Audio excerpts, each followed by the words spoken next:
자, 그래서 첫 번째 타순으로 테슬라가 슈퍼 서프라이즈 실적을 내놨습니다.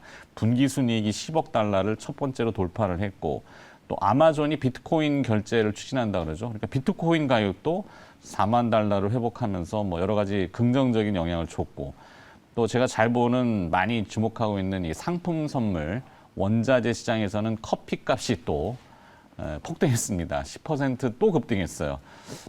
아마 시중의 커피 가격도 좀 덜 먹일 수 있다 이런 생각인데, 자, 그렇고 국내 로컬 재료는 뭐 셀트리온 재료 있죠, 뭐 카카오뱅크, 메타버스, 뭐 정치테마 뭐 많습니다. 자, 하나하나씩 풀어봐야 되는데 제 머리로는 혼자 다 안 될 것 같고, 자, 지혜를 좀 모아보도록 하겠습니다. 730 정보회의 시작하죠. 메리트증권 영업부 금융센터 이수철 이사 나와 계십니다.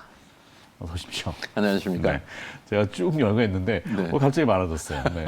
사실은 그냥 덮고 있을까, 오늘은 좀 조용하겠거니 이렇게 생각했는데, 일단은 미국이 다시 아랑곳하지 않고, 네. 그러면은 뭘 다뤄봐야 되는데, 셀트리온은 어떨 것 같습니다. 셀트리온 합병 이슈가 나왔는데, 셀트리온 홀딩스, 헬스케어 홀딩스, 스킨큐어 네. 홀딩스가 많았군요. 네네. 네. 저도 몰랐네요, 사실은. 다시 합종 연행이 되는 거겠죠. 좀 개인적으로 그렇게 생각을 합니다. 그렇게 각각의 회사들을 다 상장을 시키고, 네. 그러고 나서 또 비상장 관련된 회사들 또 합병을 시키고, 이렇게 자꾸 합종 연행되는 거는 사실 맨 처음에 상장할 때는 또 상장 프리미엄으로 또 주주들 가치가 좋아질 수 있지만, 네. 숫자가 뒷받침되지 않으면서 너무 많아졌었던 가족들, 예? 관계 회사들이 힘들어질 수 있지 않겠습니까? 그렇죠. 그러면 다시 또 모아야 되겠죠. 그래서 찢었다가 모았다가, 물론 이제 주주분들 입장에서는 불편하실 수 있는 소리지, 그렇죠. 말씀이지만, 예. 저희 같이 이제 이 업을 하고 있는 걸 오래 봐왔잖아요, 네네. 셀트리온을. 그럼 이제 그 중에 뭐가 또 수혜를 받을 것이냐, 글로 또 집중을 해야 되는 이게 거거든요. 복잡해지다 보니까 분석이라는 영역으로 들어가는 것이 좀 한계가 그렇죠. 있어 보여서.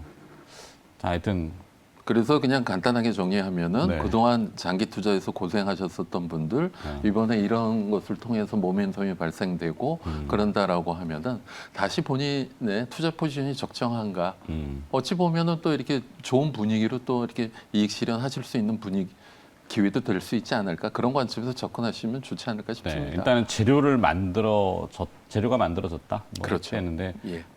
좀 헷갈리지만 뭐 시장에서는 관심을 끌 수 있는 재료가 네네. 될 것 같고, 자, 또 거대한 IPO인데 카카오뱅크입니다. 네. IPO 기업 공개 상장을 앞두고 있지만 논란이 끊임없이 나오고 있어요. 일선 그 PB들, 그렇죠. 프라이빗 뱅커들이 예. 일제히 다 지금 청약을 말리고 있다 이런 표현들을 쓰던데. 네. 그러면서 이제 뭐 증권사들은 또 셀 레포트도 나왔었죠. 네. 이게 아마 그 거대한 그 핀테크 공룡이 아마 시장에 들어오기 때문에 이런 노이즈가 더 생기지 않나 싶습니다. 그냥 단순히 카카오 계열사 뭐 카카오 게임도 상장하고 그러지 않았습니까? 그럴 때는 이런 노이즈가 적었거든요. 그렇죠. 그런데 이 금융 시장에 대해서 어찌 보면 이 정해져 있는 파이에 대한 다툼이 있기 때문에 물론 카카오뱅크가 상장을 하는 데 있어서 평가를 좀 고평가 받았을 수도 있죠. 네. 하지만 이제 지금 보면은 유독 더 왜 이런 노이즈가 나오는지 카카오뱅크 주주 입장들에게서는 좀 속상하실 수도 있는 문제고요. 그렇죠. 그리고 정말 그렇게 친절하게 투자가들의 투자 리스크에 대해서 체크를 해준다라고 하면은 여태까지 수많은 기업들이 상장하고 나서 상장 초에 상따가 왜 나왔겠습니까? 그렇죠. 이건 사실 뭐 심리적인 것들이기 때문에. 그래서 이번에 이제 지금 이 카뱅과 관련된 그것이 정말 투자가들 보호하는 것이다라고 하면은 네. 그 제2의 카카오뱅크가 있지 않겠습니까? 그렇죠. 뭐 네이버페이도 있을 수 있고 카카오페이도 예. 지금 또 상장 그렇죠. 준비하고 있고. 그래서 이런 것과 관련된 기업들이 IPO를 하고 그럴 때도 지금과 같은 반응이 지속적으로 똑같이 나온다라고 하면은 이번에 시장 우려가 정확하다라고 볼 수 있는 것 같고요. 어찌 보면은 뭐 시장이 자정 기능을 가지고 조금 이렇게 솎아주는 제일 중요한 거는 투자자, 네. 소비자, 고객을 얼마나 왕으로 잘 대해주느냐가 가장 중요한 것 같습니다. 그렇죠. 기존 은행권에 약간 저항성 있는 부분도 없지 않아 있는 것 같기도 하고. 그렇죠. 네. 개인적인 느낌상으로는 좀 그런 것도 있습니다. 그 시체말로 이제 밥그릇 싸움이 되는 거죠. 네. 왜냐하면은 다 정해져 있지 않습니까? 파이가. 네. 뭐 하여튼 그런 논란이 좀 있는데. 그래서 사실 딱히 결론은 아니지만 이 뭐 소문으로 들었어의 그 오늘 포인트의 기업도 이런 맥락과 연관이 되는 것 같아요. 어떤 기업이 또 카카오뱅크 같은 것들이 커질 수밖에 없는 이유는 지금 시대가 4차 산업혁명 시대 아니겠습니까? 4차 산업혁명 시대에서 가장 중요한 것은 소비자들을 얼마나 행복하고 편안하게 해줄 수 있느냐이거든요. 네. 저희가 기존에 그 저작권 금융 가서 활용하려고 하면 상당히 불편하지 않았습니까? 네네네. 그것을 갖다가 이제 핀테크 기업들이 더 쉽게 해주고 있는 거기 때문에 투자가나 이제 그 소비자를 편하게 해주는 산업은 지속적으로 성장을 한다 봐야 될 것 같고요. 그러한 관점에서 오늘 소개해드리고자 하는 기업은 4차 산업혁명 시대에서 가장 중요한 것은 이 데이터라고 생각을 합니다. 네. 그 수많은 그러니까 그 하늘의 별 바닷가의 모래보다도 훨씬 더 많은 그 많은 데이터를 얼마나 잘 발굴을 하고 가공을 해서 그것을 갖다 우리 실생활에 편리하게 해줄 수 있느냐. 이런 데이터에 관련된 가장 중요한 것은 그것을 갖다 플랫폼화할 수 있는 능력이거든요. 어제 그래서 일발장전도 와이더 플래닛을 한 번 더 다루긴 했어요. 네네. 지난번에 이수철 이사님이 예. 한번 조근조근하게 설명을 네네. 해주셨는데 최근에도 주목이 좀 되는 모양이더라고요. 시가총액도 뭐 이렇게 많이 그렇죠. 기대한 건 아니고. 메타버스 테마주들이 강세를 네. 보인 것에 비해서는 그런 그 와이더 플래닛과 같은 기업들은 좀 소외되어 있었기 때문에 그럼 좀 덜 오른 것이 무엇이냐라는 그러니까 이제는 관점에서 카카오뱅크와 관련해서는 뭐 메타버스, 오늘 또 메타버스에 관련된 넥스트라는 기업이 그렇죠. 신규 상장을 하는데 예. 그런 이슈가 되면은 핀테크라는 개념. 그러니까 어차피 조금 더. 그렇죠. 핀테크 같은 경우는 지금 대세로 흘러갈 수밖에 없다라고 보여지고 있거든요. 네. 그래서 지금 이제 오늘 소개해드리고자 하는 기업은 쿠콘이라고 하는 기업입니다. 쿠콘이요? 네. 여기 좀 생소합니다. 그 고객분들께 설명을 드렸더니 좀 이렇게 회사 이름이 좀 생소해서 쿠팡도 아니고 쿠폰도 아니고 누에고치 코콘으로 코콘. 착각하신 분도 계셨었는데요. 쿠콘입니다. 쿠콘. 예, 핀테크 데이터 플랫폼의 선두주자입니다. 네. 2006년도에 설립이 돼서 지난 4월 28일 상장을 한 기업입니다. 아, 신규 상장이군요. 예. 그 당시 공모가 45,000원이었었고요. 대주주는 웹캐시 벡터가 30.26%를 포함해서 웹캐시와 관련된 특수관계인 지분이 42.5%입니다. 웹캐시. 네. 예, 그래서 상장되어 지금- 있는 웹캐시를 예. 말씀하시는 거죠? 그래서 지금 보면 시총을 놓고 봤을 때 웹캐시보다도 쿠콘이 더 시총이 크기 때문에 잘 키운 자식이라고 시장에서 평가를 받고 있는 것이죠. 네. 쿠콘. 그럼 왜 이름이 쿠콘을 갖다 좀 저희가 분해를 해서 이해를 하면 도움이 되실 것 같은데 쿠 할 때 CEO가 컬렉트입니다. 컬렉트, 예, 모으다. 그래서 정보를 수집하다. 예. 국내 국외에 있는 금융정보, 공공정보, 실물정보 등 약 5만여 종의 국내 비즈니스 정보를 지속적으로 이 데이터라고 하는 것은 이 순간에도 생성되어지고 있기 때문에 이것을 지속적으로 매일매일 발굴하고 수집을 해서 국내 같은 경우에는 500여 개 기관 그리고 이제 은행권 중에 22개 은행 증권사 중에서는 약 20개 증권사 그리고 이제 보험사, 국세청 그리고 뭐 15개 카드사나 4대 보험, 뭐 유통, 물류기관, SKT, KT, 뭐 삼성전자 이런 식의 그 수많은 정보를 갖다 수집하는 일을 첫 번째로 하고 있고요. 네. 그리고 쿠콘의 O는 뭐냐면 커넥팅입니다. 정보를 연결하는 것이거든요. 각 데이터 생성 매체에서 발생된 것을 갖다가 그것을 갖다 수집을 해서 2,500여 개의 기관을 갖다 연결을 해줍니다. 이것이 이제 세계 최고의 기술력을 갖고 있는 부분인데요. 네. 이러한 그 각기 다른 금융기관이나 여러 기관들, 법인이나 이런 것을 갖다가 유기적으로 물리적으로 연결을 해줘서 공공, 금융, 실물, 유통 등을 갖다가 원활하게 연결시켜 줄 수 있는 부분. 그래서 커넥트의 O가 채택이 되었고요. 그리고 쿠콘의 콘은 컨트롤입니다. 정보를 조직화하는 것이거든요. 수집되고 연결된 정보를 고객이 쉽게 이용하실 수 있도록 API로 과하여서 고객에게 제공해서 쉽게 핀테크 서비스를 구현할 수 있도록 도와드리는 거죠. API는 이제 용어 설명이 좀 필요할 것 같은데 뭐 네, 영어식 표현이 API는 이제 그 어플리케이션 프로그래밍 인터페이스라고 하는 것입니다. 네.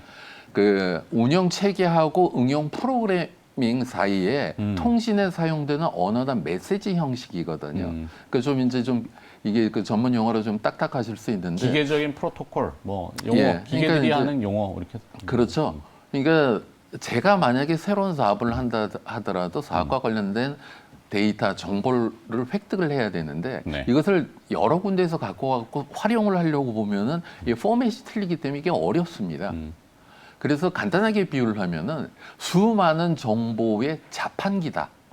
내가 필요한 거, 뭐 예를 들어서 무슨 음료수 그런 식으로 관련된 걸 하게 되면 그것을 갖다가 쉽게 활용할 수 있도록 만들어져 있는 것을 API라고 이해를 하시면 도움이 되실 것 같습니다. 네. 그래서 현재 쿠콘이 이 API를 갖다 API 형태로 소비자들이 활용할 수 좋게 여러 가지를 만들어 놨거든요. 그 첫 번째가 이제 개인정보 API라고 해서요. 네.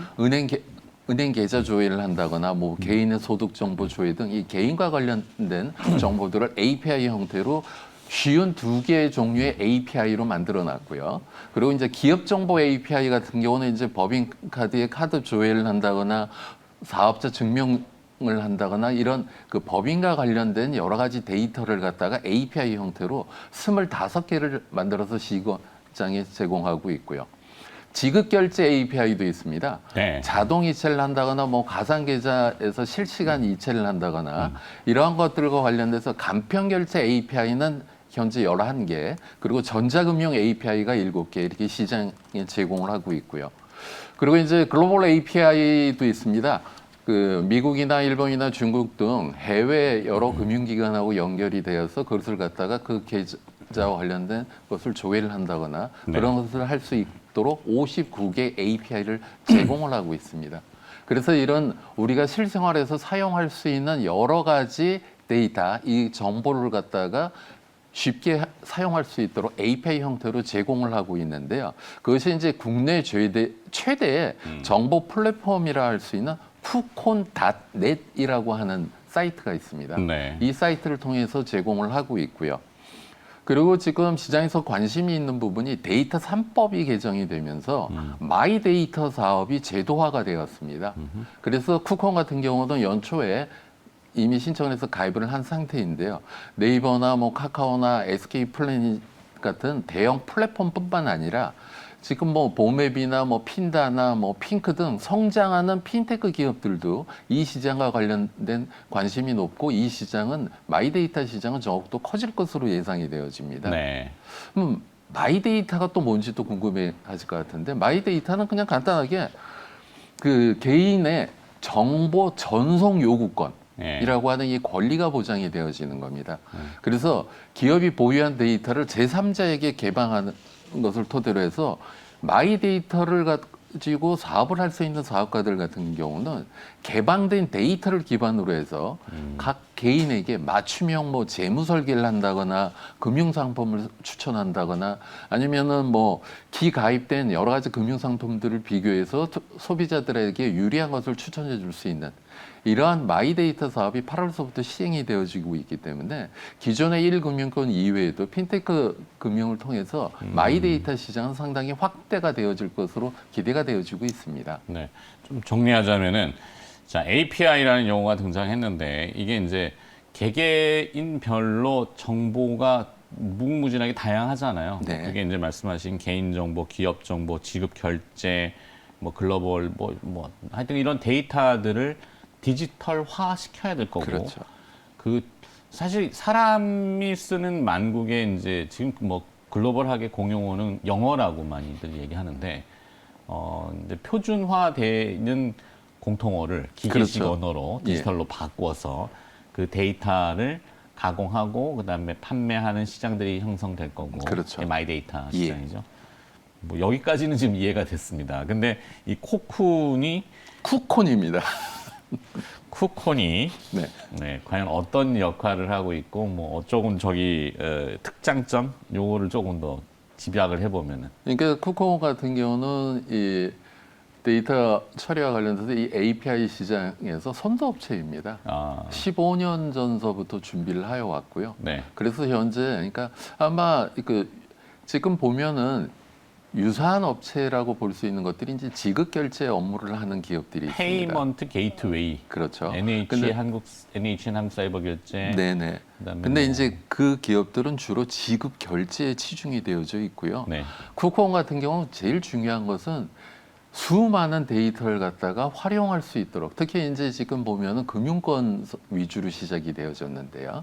이 뭐 우리나라 금융권과 관련된 데이터 가공이나 활용과 관련돼서는 독보적인 지위를 갖고 있다라고 말씀을 드리고 싶습니다. 네. 예를 들어서 이제 그 작년에 미국의 이제 비자라고 하는 미국의 그 카드사 있지 않습니까? 그렇죠. 그 비자가 미국의 이렇게 쿠콩처럼 이런 API를 가공해서 유통하는 이 API에 관련된 기업이 있었습니다. 그 기업을 인수를 하려고 그러는데 미국 정부가 그렇게 되면 그게 독점 문제가 있기 때문에 태클을 내서 1년이 지나서 금년에는 그 회사의 인수를 갖다가 없던 걸로 하였거든요. 근데 작년에 물론 이제 미국 시장이 크지만 작년에 비자가 인수하려고 했었던 미국의 쿠콩과 같은 기업의 그 당시 가치는 53억 불이었습니다. 한국 원화로 환산하면 한 63조나 되는 거였었죠. 그런데 이제 이 회사가 결국은 비자로 인수되어지지 않았지만 회사의 가치가 부각이 되면서 금년 1년이 지나서 현재는 시장에서 134억 불. 그러니까 하나로 따지면 15조 원의 가치 평가를 받고 있습니다. 물론 미국 시장이 큰 시장이기 때문에 그렇게 큰 금액으로 평가를 받고 있지만 우리나라 성장하는 이 4차 산업혁명 시대 한국 시장에서 쿠콘의 위치는 현재 시총 6천억보다는 더욱더 가치 평가도 높게 받을 수 있는 국면이 아닌가 기대되어지고 있는 상황입니다. 네. 자, 일단 오늘 뭐 화두는 카카오뱅크부터 시작을 해서 사실 쭉 연결하다가 이제 핀테크와 관련된 조금 새로운 기업이 또 많이 또 얘기들 하고 있기 때문에 쿠콘이라는 기업을 들여다봤어요. 시가총액 5천억에 지금 주가 6만 원대인가요? 쿠콘 같은 경우는 이제 신규 상장했기 때문에 오버행과 관련돼서 저희가 봐야 될 부분은 이미 이제 그 한 달 지났기 때문에 오버행 관련돼서 1개월 2.4% 18만 8천 주가 있었고요. 약 3개월. 네, 그리고 이제 3개월 오버행과 관련돼서는 0.41% 3만 2천 주 정도밖에 없기 때문에 오버행과 관련돼서는 좀 부담이 적은 상태이고 다만 이 유통 가동 물량이 45%이기 때문에 네. 뭐 매매하시는데 큰 지장은 없어질 것 같고요. 단순하게 데이터를 발굴해서 가공해서 제공해 주는 서비스 앤드 지급 결제 업무까지 해주고 있기 때문에 신규 고객이나 시장은 지속적으로 확장되어질 것으로 기대되어지고 있는 기업입니다. 좋습니다. 자, 시장 소문 얘기 쿠콘 들어봤고 또 다른 핫한 기업들이 좀 있죠. 네. 기업 실적은 좋음에도 불구하고 시장 외적인 요인 때문에 조정을 받았기 때문에 네. 전일 그 잠정 실적을 발표를 하였습니다. 근데 이제 역시 예상대로 시장 외에 그 노이즈를 상관없이 좋은 실적을 보여준 기업입니다. 지난 그 봄에도 저희가 한번 설명을 해드렸었는데 도이치모터스입니다. 도모라고 하죠. 도모. 네네. 네. 도이치모터스 같은 경우는 이제 뭐 BMW, 미니, 포르쉐, 제규어, 뭐 레인지로버 같은 이런 5개 프리미엄 수입차를 유통을 하고 세계 최대 규모이죠. 오프라인 자동차 유통몰인 도이치 오토월드를 운영하고 있는 기업입니다. 그 수원 서호 맞은편에 보면 도이치 오토월드 상당히 잘 해놨고요. 뭐 네. 날 더운데 바람 쐬러 에어컨 잘 나오니까 가보셔도 무리가 없지 않나 싶습니다. 네. 매출 구성을 놓고 보면은 이제 금년 1분기 기준으로 BMW하고 미니를 유통하는 도이치모터스가 전체 매출이 약 77% 차지하고 있고요. 그리고 이제 포르쉐를 유통하는 도이치 아우토가 17.7%. 그 작년보다도 도이치 아우토의 매출 비중이 올라왔습니다. 그리고 이제 영국 브랜드였었죠. 제규어나 렌즈로버를 유통하는 브리티시 오토가 전체 매출이 1.4%. 그리고 이제 도이치 오토 월드가 1.6%. 그리고 이제 자동차 할부 금융과 관련된 도이치 파이낸셜이 1.3% 이런 매출 구성을 보여주고 있는데 그 도이치모터 같은 경우는 지금 안정 성장을 하고 있다는 것이 여러 방면에서 저희가 확인이 되어지고 있는데요. 일단 지금 보면은 플렉스 소비가 증가를 하고 있기 때문에 특히 이제 이 하이엔드라고 할 수 있는 포르쉐의 매출이 상당히 올라오고 있습니다. 포르쉐 같은 경우는 없어서 못 팔기 때문에 노할인 브랜드거든요. 네. 특히 이제 포르쉐 중에서도 뭐 기존의 911이나 뭐 까레라나 그것보다도 지금 시장의 흐름이 SUV를 선호하고 있기 때문에 네. 뭐 카이엔이나 파나메라의 매출 비중이 올라오면서 지금 포르쉐가 상당히 실적에 기여를 하고 있고요.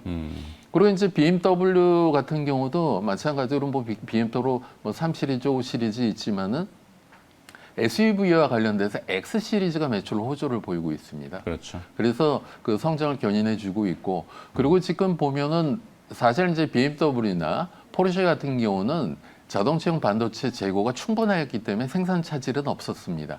그럼에도 불구하고 작년서부터 중고차에 대한 수요가 늘면서 BMW 중고차를 인증 중고차 사업이죠. 네. BMW 프리미엄 서비스도 매출을 호조 보이고 있고요. 그리고 도이치 오토월드 내에 유치되어 있는 그 볼보와 관련된 인증 중고차, 볼보 셀렉트도 매출이 상당히 좋은 실력을 보여주고 있고요. 지금 도이치 오토월드 같은 경우는 그 안에 보유하고 있는 중고차 대수가 15,000여 대나 되는데요. 네. 한 달에 10,000대가 거래가 된다고 합니다. 유통이 예, 수원시 전체에서 거래되는 게 2만 대가 조금 넘는데 오토월드에서 반 이상 되고 있는 건 상당히 자리매김이 잘 됐다라고 볼 수 있고요. 그리고 단순히 이제 자동차 판매도 판매지만은 이 신차든 중고차든 이 할부 금융과 관련돼서 도이치 파이낸스도 시장에서 안정적으로 자리를 잡아가고 있고요. 조달 금리도 저금리이기 때문에 유리한 가격으로 갖고 오기 때문에 회사의 이익 기여도도 좀 높아지고 있는 편이고요. 그리고 이제 신차 이런 중고차 매매하는 할부 금융업 이외에도 부품이나 뭐 검사를 한다거나 AS를 한다거나 이것과 관련돼서 도이치 PNS도 호조를 보이고 있기 때문에 지금 시장 일각에서 다른 이슈로 좀 주가가 조정을 받았지만은 1분기, 2분기 도이치 모터스는 안정적인 성장을 하고 있다라는 걸 전일 다시 회자됐던 부분이고요. 2분기 잠정 실적 매출액이 1분기보다도 11.8% 증가한 4,929억 원, 영업이익도 전분기보다도 90%나 증가한 207억 원의 호실적을 보였기 때문에 3분기, 4분기도 좋아질 것이다라는 것이 회자됐던 부분입니다. 네, 이익이 일단은 따박따박 잘 차곡차곡 네. 쌓이고 있는 기업이고 본질로 평가를 받아야 되겠죠. 네네. 기업에. 좀 전에 그 영상 계속 나왔습니다만 그 중고차 거래 플랫폼 그렇죠. 차란차? 예. 네, 뭐 그거는 이제 원빈 씨가 또 그 G카라고 하죠. G카. 예, 그 도이치 모터스가 운영하는 G카도 그러니까 기존의 그 중고차 거래와 관련돼서 뭐 B.com이라는 것이 선점을 하다가 네. 그러다가 이제 그 국내 계열 그 대그룹사가 진출을 하면서 E카라고 하는 것이 시장을 많이 확보를 하면서 점점 이제 이 중고차 온라인과 관련돼서 커지고 있는데 도이치모터도 도이치에서 그러니까 G카라고 하는 것이 지금 시장에서 자리매김이 되고 있는 상황입니다. 네. 자, 두 개의 기업을 조금 오늘 들어봤습니다. 쿠콘, 그다음에 도이치모터스 내용 잘 들었습니다. 730 정보회의였고요. 메리츠증권 영업부 금융센터 이수철 이사가 수고를 해주셨습니다. 고맙습니다. 감사합니다.